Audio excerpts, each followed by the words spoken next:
കാൽനടയാത്രക്കാരെ കൊള്ളയടിക്കുകയും ഇരകളെ ഭീഷണിപ്പെടുത്തുകയും പതിവാക്കിയിരുന്ന കവർച്ചാ സംഘമാണ് റിയാദ് മേഖലാ പോലീസിന്റെ വലയിലായത്. ഔദ്യോഗിക സുരക്ഷാ ചിഹ്നങ്ങൾ വ്യാജമായി ഉപയോഗിച്ചാണ് സംഘം കവർച്ച നടത്തിയിരുന്നത്.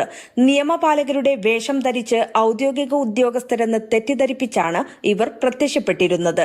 ആളുകളെ ഭയപ്പെടുത്തുകയും ചൂഷണം ചെയ്തുകൊണ്ട് തെരുവ് കവർച്ചകൾ നടത്തിയതായും വീടുകളിൽ അതിക്രമിച്ച് കയറിയതായും പ്രതികൾക്കെതിരെ ആരോപണമുണ്ട്.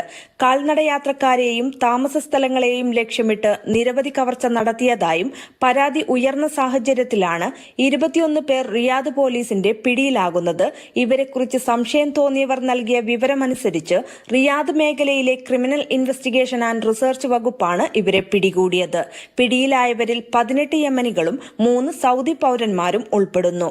നിയമപാലകരുടെ വേഷം ധരിച്ച് പരിശോധനയുടെ പേരിൽ തെരുവ് കവർച്ചകൾ നടത്തുകയും വീടുകളിൽ അതിക്രമിച്ച് കയറുകയും ചെയ്തതായി സൗദി ആഭ്യന്തര മന്ത്രാലയം പറഞ്ഞു. പ്രതികൾ നിലവിൽ കസ്റ്റഡിയിലാണ്. ഔപചാരിക നിയമ നടപടികൾ ആരംഭിച്ചിട്ടുണ്ട്. കൂടുതൽ അന്വേഷണത്തിനായി 21 പേരെയും പബ്ലിക് പ്രോസിക്യൂഷന് കൈമാറിയിട്ടുണ്ട്. Mathrubhumi news, Riyadh.